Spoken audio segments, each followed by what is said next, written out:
నమస్తే, నేను Santosh. Welcome to leader. ఇవాళ లీడర్ మనతో పాటు చిత్తూరు నియోజకవర్గ టీడీపీ ఎమ్మెల్యే అభ్యర్థి గురజాల జగన్మోహన్ ఉన్నారు. ఆయనతో మాట్లాడదాం. నమస్తే జగన్మోహన్. నమస్తే. ప్రచారం ఎలా సాగుతోంది? ప్రజల నుండి స్పందన ఎలా ఉంది? ప్రచారం బ్రహ్మాండంగా జరుగుతుంది. నిన్ననే మా అధ్యక్షుల వారిచ్చే బీ ఫారం కూడా తీసుకొని రావడం జరిగింది. సో రావడం ప్రజలు కూడా వచ్చి ఇంటికాడ అంతా విష్ చేయడం మీరే చూస్తున్నారు. ప్లస్ పార్టీ జాయినింగ్స్ చూస్తున్నారు. తెలుగుదేశం పార్టీకి అద్భుతమైన మెజారిటీ రానున్నది. ప్రజలు ఎంత సైలెన్స్ ఉండారు అనేది మే 13 తెలుస్తుంది ఓటు రూపంలో. కాబట్టి మాకు ప్రజల మద్దతు బాగానే ఉంది. గురజాల జగన్మోహన్ 3 నెలల ముందు మాత్రమే చిత్తూరు నియోజకవర్గానికి వచ్చి టికెట్ సంపాదించారు అసలు అంటూ వైసీపీ ఆరోపిస్తోంది. అసలు ఎవరి జగన్మోహన్? మీ గురించి చెప్పమంటే ఏం చెప్తారు? నేను పుట్టి పెరిగింది ఇదే చిత్తూరు పట్టణం. భారతీ నర్సింగ్ హోమ్ అంటే చిత్తూరులో తెలియని వ్యక్తులు ఉండరు. భారతీ నర్సింగ్ హోమ్లో 1983 సంక్రాంతి రోజు పుట్టినట్టు నాకు డేట్ ఆఫ్ బర్త్ సర్టిఫికేట్లు కూడా అన్నీ ఉన్నాయి. నేను నాన్ లోకల్ అని చెప్పేవాళ్ళే నాన్ లోకల్, నేను ప్యూర్ లోకల్.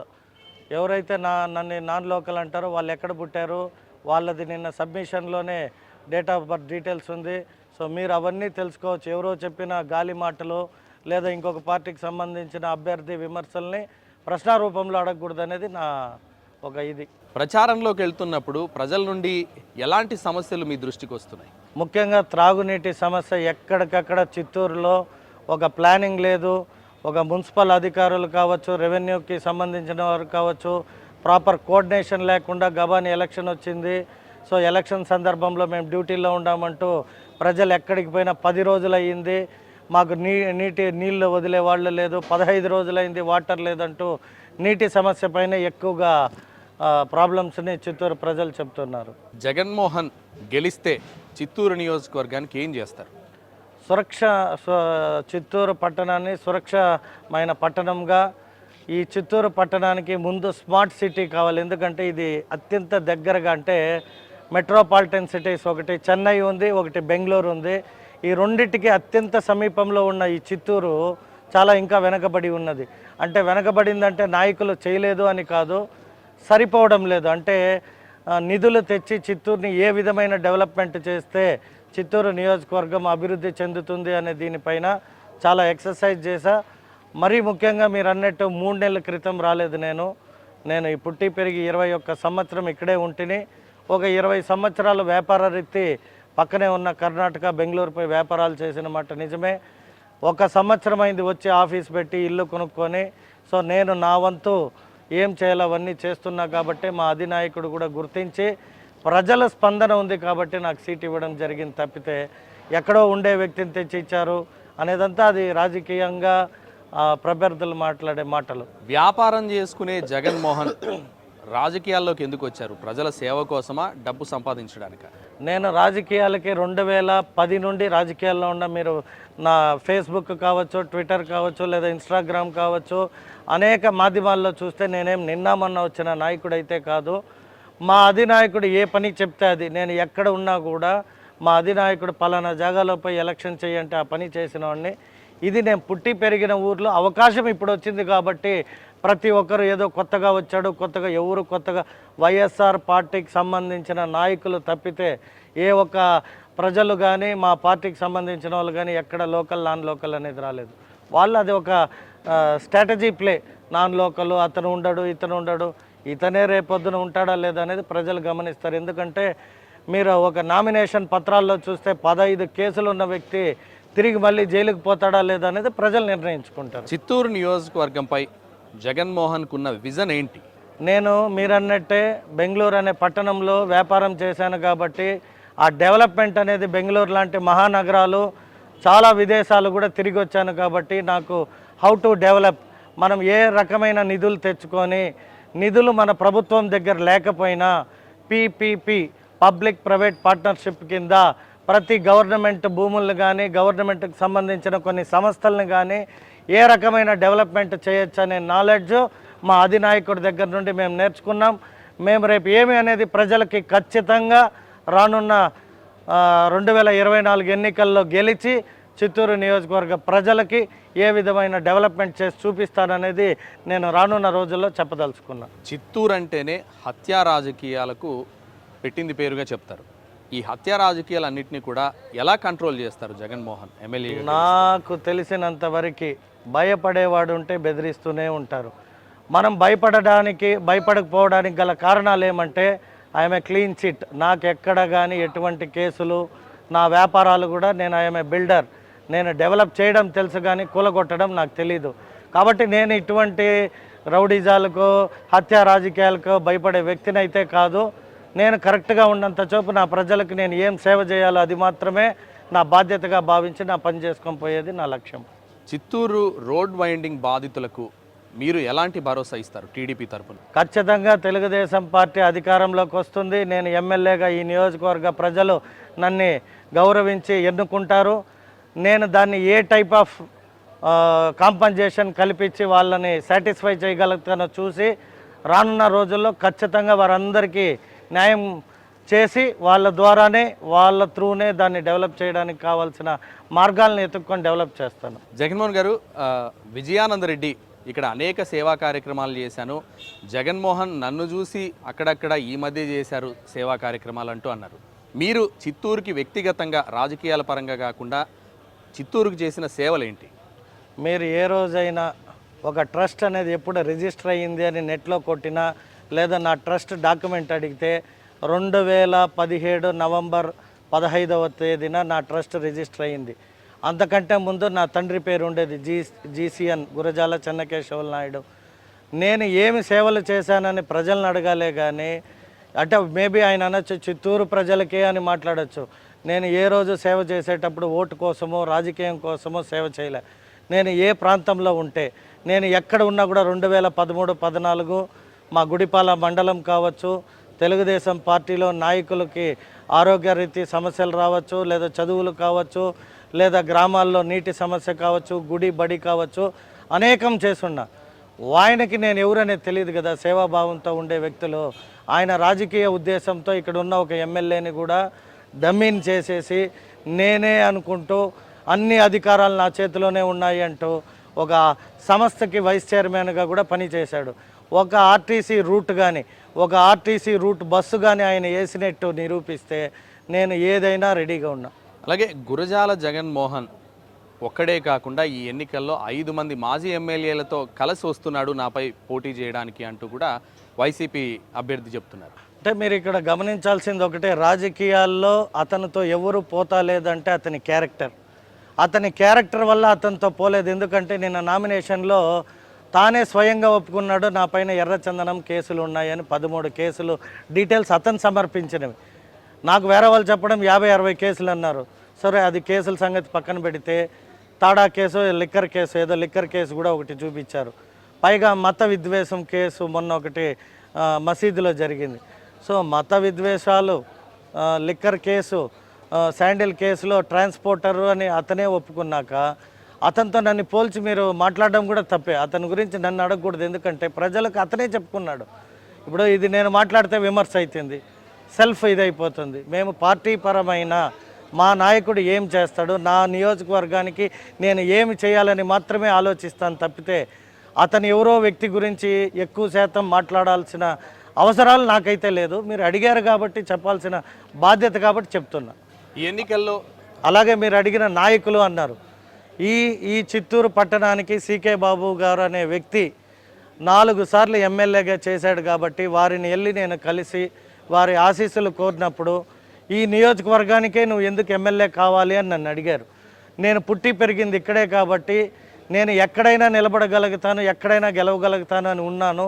బట్ నా తండ్రి కోరిక మేరకు నేను ఎక్కడ పుట్టానో అక్కడ ప్రజలకు ఏదన్నా చెయ్యాలి అని మా నాన్న సంకల్పం నన్ను ఎక్కువ శాతం మొబిలైజ్ చేసింది. కాబట్టి నేను ఇక్కడే చిత్తూరు పట్టణానికి వచ్చి వారిని కూడా మీరు 4 సంవత్సరాలు ఇక్కడ ప్రజలు మిమ్మల్ని ఎన్నుకున్నారు అంటే మీలో ఏదో ఒక ఆలోచన కానీ లేదా మీలో గొప్పతనం ఉంటుందని అడిగినప్పుడు నేను వారు కలిసి మాట్లాడిన సందర్భం వారికి నచ్చి వారు నన్ను గౌరవించి నాకు మద్దతు తెలిపారు.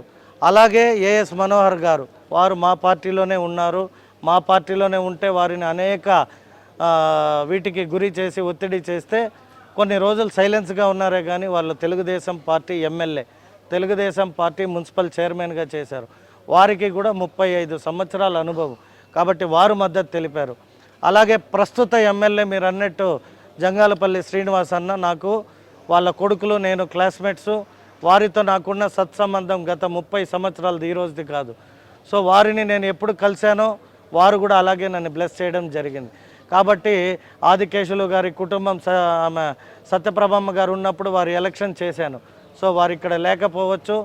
ఆదికేశుల నాయుడు గారు, సత్యప్రభమ్మ గారు కూడా వాళ్ళ ఆశీస్సులు నాకు ఎక్కడి నుండైనా వాళ్ళ కుటుంబ సభ్యుల ద్వారా నాకున్నాయి. సో ఈ నియోజకవర్గాన్ని పరిపాలించిన మొట్టమొదట ఎన్పిఎస్ వాళ్ళ కొడుకు, జాన్సమ్మ కొడుకు మా వెంకటన్న గారు కావచ్చు, అలాగే మా చిట్టిబాబన్న గారు కావచ్చు, ఈ పట్టణాన్ని గత 50 సంవత్సరాలు పరిపాలించిన ప్రతి నాయకుడు మద్దతు తెలిపారు అంటే అది నా వ్యక్తిత్వం, పార్టీ పట్ల ఉన్న వాళ్ళకి అభిమానం కావచ్చు. సో నాయకుడు ఎటువంటి వాడు అనేది ప్రజలే కాదు, నాయకుడు కూడా గుర్తించి నాయకులు నన్ను గౌరవించారు. కాబట్టి వారికి కూడా ఎప్పుడు నేను ప్రత్యేక ధన్యవాదాలు. వారి సూచనల మేరకే నేను రానున్న రోజుల్లో కూడా ఎలక్షన్ అయినాక కూడా వారి సూచనలు తీసుకొని డెవలప్మెంట్ పరంగా ముందుకెళ్తాను. వైసీపీ ఎక్కువగా సంక్షేమ పథకాల మీదే హోప్ పెట్టుకుంది. అంటే సంక్షేమ పథకాలు 99% మేము ప్రజలకు అందించాం, చెప్పిన హామీలన్నీ నెరవేర్చాం అంటుంది. మరి టీడీపీ ప్రజల్లోకి ఏ విధంగా వెళ్తోంది? బాబు షూరిటీ, భవిష్యత్తు గ్యారంటీ సంబంధించి ప్రజల స్పందన ఎలా ఉంది?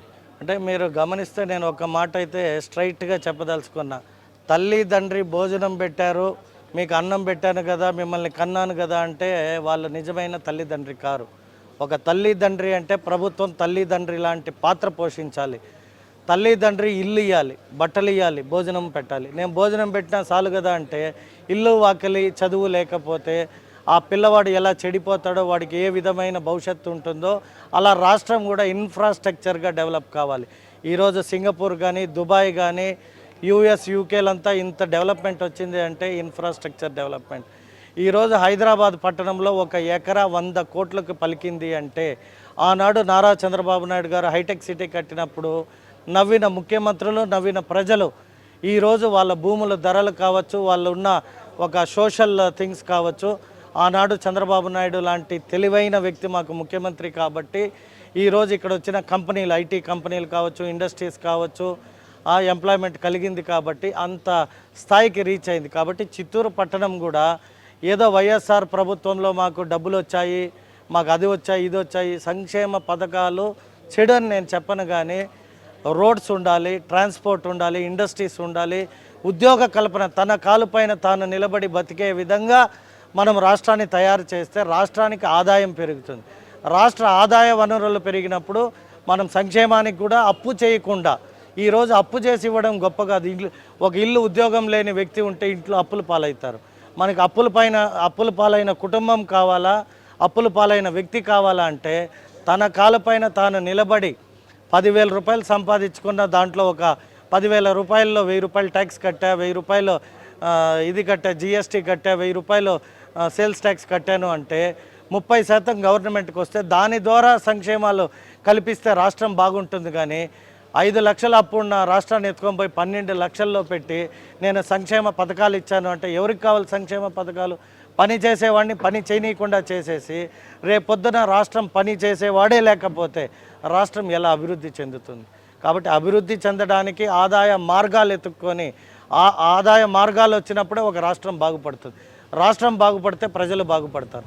కాబట్టి అప్పు చేసి నేను అది ఇచ్చా, ఇది ఇచ్చాను అంటే రేపొద్దున మీరు సామాన్యుడు కూడా రాష్ట్రానికి ముఖ్యమంత్రిని చేస్తే, అప్పు ఇచ్చేవాడు ఉంటే తీసుకొని సంక్షేమం చేస్తే మీరు కూడా హీరో అవుతారు. అలాగే మేనిఫెస్టోలో యువత ఉపాధి అవకాశాలకు సంబంధించి 20 లక్షల ఉద్యోగాలు ఇస్తాము అంటూ కూడా టీడీపీ చెప్తోంది. అసలు అది ఎలా సాధ్యం అంటారు? సాధ్యమేనా?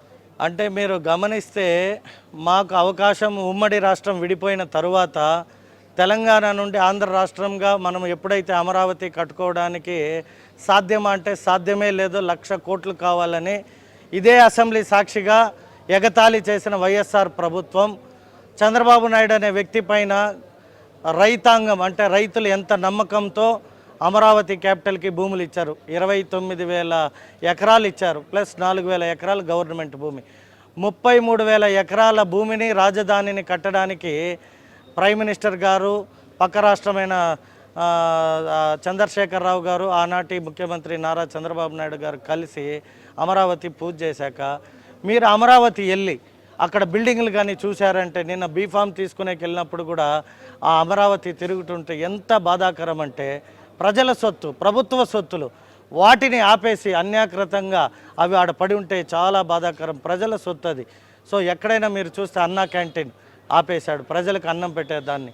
అదే పక్క రాష్ట్రమైన స్టాలిన్ని తీసుకుంటే అమ్మ క్యాంటీన్ అని ఉండేది, అది అలాగే కంటిన్యూ అవుతుంది. సో ప్రజల సొత్తుతో ఏదైతే తయారైతుంది, ఏదైతే ప్రజలకు అందుబాటులో ఉంటుందో వాటిని ఎవరైతే కంటిన్యూ చేసుకుంటామో వాళ్ళే నిజమైన రాజకీయ నాయకుడు. కక్షపూరితమైన రాజకీయాలు, ఒకరు చేసింది నేను చేస్తే వాళ్ళకే ఆ పేరు వస్తుంది అంటే రేపు నువ్వు ముఖ్యమంత్రిగా దిగిపోతావు. నీ పేరు ఎక్కడ ఉంటుంది? నువ్వు నీ నీళ్ళ ట్యాంకులు, శ్మశాన వాటికలు, గార్బేజులు కనిపించిన వాటికల్లా రంగులు వేపిస్తేవి. ఎవరు డబ్బు? అది ప్రజల సొత్తు. రేపొద్దున ప్రజలు మమ్మల్ని అడుగుతారు, ఆ పార్టీ అలా చేసింది, మీరు కూడా కొట్టండి పసుపు రంగు అంటారు. మనం రంగులు కొట్టుకుంటా ఉంటే రాష్ట్రం బాగుపడుతుందని నేను అడుగుతున్నా. ప్రజల్ని తప్పుదోవ పట్టించే ప్రభుత్వం అంటే అది వైఎస్ఆర్ ప్రభుత్వం.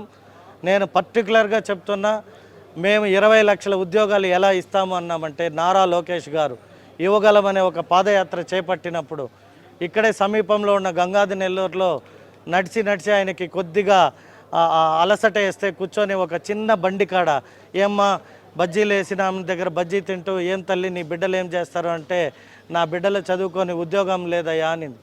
నీకేం కావాలమ్మా అంటే, నాకు ఈ డబ్బులు వద్దు, బజ్జీ డబ్బులు, నా పిల్లలు చదువుకున్న వాళ్ళకి ఉద్యోగం దక్కితే చాలు అంటే నారా లోకేష్ గారు అవన్నీ రాసుకొని యువగలం పూర్తయిన తర్వాత తండ్రి గారితో కూర్చొని చంద్రబాబు నాయుడు గారితో మేనిఫెస్టో రెడీ చేసేటప్పుడు 1కి 4 సార్లు చర్చించి 20 లక్షల ఉద్యోగాలు కల్పన లేదా 3,000 రూపాయలు నిరుద్యోగ భృతి అని పెట్టి అనేక కంపెనీలు, ఇప్పుడు చంద్రబాబు నాయుడు గారు ముఖ్యమంత్రి అయినాక మీరు గూగుల్ అనేది వచ్చాక రాజకీయ నాయకులు రాజకీయ విమర్శల్ని పక్కన పెడితే గూగుల్ చేస్తే మీకు ఎన్ని కంపెనీలు వచ్చాయి, ఎంత ఉద్యోగం కలిగింది, ఉద్యోగ కల్పనకి ఎంత టైం కావాలి, రేపు పొద్దున ఓటేసాం కదా అని ఓటేసిన 1 నెలకే వచ్చి ఉద్యోగం కావాలి అంటే ఉద్యోగాలు రావు.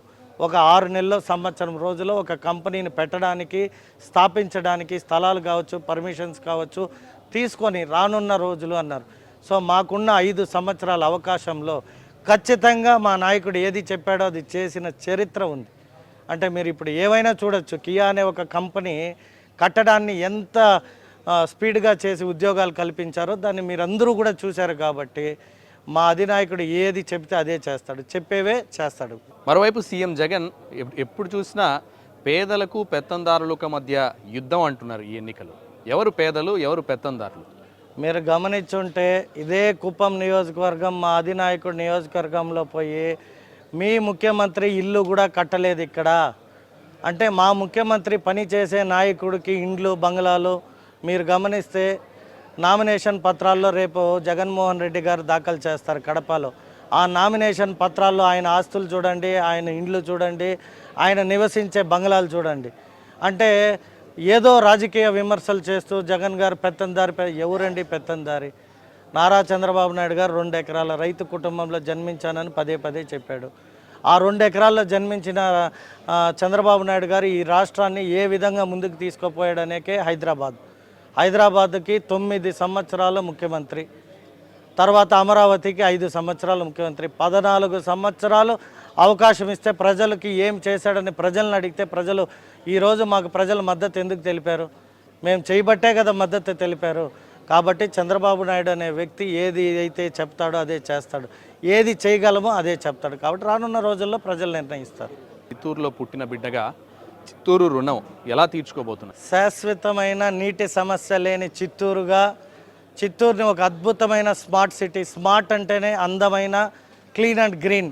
కాబట్టి స్మార్ట్ అంటే అన్నీ వస్తాయి. కాబట్టి చిత్తూరుని ఒక స్మార్ట్ టౌన్గా తయారు చేసే బాధ్యత ఈ చిత్తూరు ప్రజలు నాకు అప్పచెప్తారని భావిస్తున్నా. ఖచ్చితంగా రానున్న 2024లో ఎమ్మెల్యేగా గెలిచి నా ప్రజలకి నేను ఫస్ట్ నీటి దాహాన్ని తీర్చి తర్వాత ఈ నియోజకవర్గాన్ని అభివృద్ధి చేసి ఉద్యోగ కల్పనే నా లక్ష్యం. అంటే టీడీపీ గెలిస్తే తమకు ఉద్యోగ అవకాశాలు కల్పించగలదు అని యూత్ నమ్ముతున్నారంటారా? యూత్ టీడీపీ వైపు ఉందని ఖచ్చితంగా. ఈరోజు సాఫ్ట్వేర్ మీరు కెనడా పోయిన నారా చంద్రబాబు నాయుడు అనే వ్యక్తిని ఈ వైఎస్ఆర్ ప్రభుత్వం అన్యాయంగా, అక్రమంగా అరెస్ట్ చేస్తే మీరు గమనించారో లేదో, ఒక ప్రపంచ స్థాయి నాయకుడికి లేని గౌరవం మా నాయకుడికి దక్కింది. యునైటెడ్ స్టేట్స్ ఆఫ్ అమెరికాలో 40 రాష్ట్రాల్లో ఆయన కోసం ధర్నాలు, స్ట్రైకులు చేశారు. కెనడాలో చేశారు, ఆస్ట్రేలియాలో చేశారు, సౌదీలో చేశారు, శ్రీలంకలో చేశారు, బెంగాల్లో చేశారు, ఢిల్లీలో చేశారు, బాంబేలో చేశారు, కర్ణాటక, తమిళనాడు, ఆంధ్రాలో అనేక ప్రాంతాల్లో ఏ నాయకుడు లేని గుర్తింపు మా నాయకుడికి వచ్చింది. అంటే ఇంతమంది ఎందుకు చేశారు అంటే ఉద్యోగ కల్పనలో చంద్రబాబు నాయుడు గారు ఆ రోజు తీసుకున్న కొన్ని మంచి పనులు వాళ్ళంతా పోయి ఈరోజు అమెరికా, ఆస్ట్రేలియా, యూఎస్లలో ఉండారు కాబట్టి వారంతా కూడా మద్దతు తెలిపారు. అదే మా పెద్ద మేము చెప్పుకోవడం కాదు, మాకు అది ఉంది. ఫైనల్గా చిత్తూరు నియోజకవర్గ ప్రజలు గురజాల జగన్మోహన్కు ఎందుకు ఓటేయాలి? స్వచ్ఛమైన చిత్తూరు, సురక్షమైన చిత్తూరుగా చిత్తూరుని కాపాడే బాధ్యత ఉంది కాబట్టి అందులో నేను కూడా క్లీన్ అండ్ గ్రీన్, ఎటువంటి కేసులు లేని వ్యక్తిగా, నేర చరిత్ర లేని వ్యక్తిగా, మంచి అభ్యర్థిని అని ప్రజలు గుర్తించారు కాబట్టి మా నాయకుడు అవకాశం ఇచ్చారు. ఆ అవకాశాన్ని సదా ప్రజల కోసమే నేను నా వ్యాపారాలు కావచ్చు, నాకున్న అన్నిటినీ వదిలిపెట్టి ఈరోజు ఈ ప్రజాక్షేత్రంలో ప్రజల కోసమే వచ్చా కాబట్టి ప్రజలు కూడా నన్ను గుర్తించి ఆదరిస్తారని నేను అనుకుంటాను. జగన్మోహన్ గెలిస్తే ఇక్కడ రౌడీజం పెరుగుతుంది, చిత్తూరులో హత్యా రాజకీయాలు పెరుగుతాయంటూ విజయానందరెడ్డి చెప్తున్నారు. దీనికి మీ సమాధానం? నేను చెప్పడం కాదు, పదే పదే నామినేషన్లో 15 కేసులు ఉన్న వ్యక్తి ఎదుటివాడిని రౌడీజం పెరుగుతుంది, రౌడీ అవుతాడు లేదా ఇంకోటి అవుతాడు, ఇదంతా హాస్యాస్పదమైన మాటలు మాట్లాడడం నాకు ఇష్టం లేదు. ప్రజలకు ఎవరు రౌడీ, ఎవరు మంచి వ్యక్తి, ఎవరు ఏమి అనేది ప్రజలు నిర్ణయించి ఓటేస్తారుగా, మీకే తెలుస్తుంది. విమర్శించుకుంటా పోతే ఎంత దూరమైనా విమర్శించవచ్చు. కాబట్టి ప్రజలకు ఆల్రెడీ తెలిసింది ఎవరు డెవలప్ చేసే నాయకుడు, ఎవరు మంచి వ్యక్తి అనేది. సో రానున్న రోజుల్లో ప్రజలకే మనము తీర్పు ఇవ్వడానికి అవకాశం ఇస్తాం. ఈ ఎన్నికల్లో జగన్మోహన్కు ఉన్న బలాబలాలు ఏంటి అనుకుంటున్నారు? మీరు చెప్పినట్టే 50 సంవత్సరాలు ఈ నియోజకవర్గాన్ని పరిపాలించిన అన్ని కుటుంబ సభ్యులు ఎప్పుడైతే వాళ్ళ మద్దతు తెలియజేశారో ప్రజలు దాన్ని గమనిస్తున్నారు. ప్రజలు అది గమనించి ప్రతి నాయకుడు కూడా మద్దతు తెలిపారంటే ప్రజలు కూడా మద్దతు తెలపాలి అని ఫిక్స్ అయిపోయారు. కొందరు వ్యక్తులకి భయపడి సైలెన్స్ ఉంది. అది రానున్న రోజుల్లో ఎలక్షన్ రోజు ప్రజలు బయటకు వచ్చి ఓటు రూపంలో వాళ్ళ ఒక మనోభావాలని ప్రూవ్ చేసుకుంటారని భావిస్తున్నా. చిత్తూరు మాజీ ఎమ్మెల్యే మీకు సపోర్ట్ చేస్తున్న సీకే బాబు మీకు ప్లస్ అనుకుంటున్నారా, మైనస్ అనుకుంటున్నారా? నేను ఎవరినైనా ప్లస్ అనే భావిస్తాను. ప్రజలు గుడ్డివారు కాదు. 4 సార్లు అవకాశం కల్పించారు అంటే ప్రజలకు అతను మంచి చేయకపోతే 4 సార్లు అవకాశం అంటూ ఇవ్వరు కదా. అంటే ప్రజల తీర్పుని మనం అవమానించాలా లేదా ప్రజల తీర్పుని మనము డౌట్ పడాలా? ప్రజలు ఏది నిర్ణయించారో అది కరెక్ట్. సో ప్రజలు వారిని గౌరవించారు, వారందరూ కూడా నన్ను గౌరవించారు. నేను రేపు ప్రజల్ని గౌరవిస్తాను కాబట్టి ప్రజల తీర్పు లాస్ట్ ఏదైనా కరెక్ట్గా ఉంటుంది. రైట్, థ్యాంక్ యూ జగన్మోహన్ గారు. All the best for your election. Thank you so much. ఇది చిత్తూరు నియోజకవర్గ టీడీపీ ఎమ్మెల్యే అభ్యర్థి గురజాల జగన్మోహన్తో స్పెషల్ లీడర్. నమస్తే.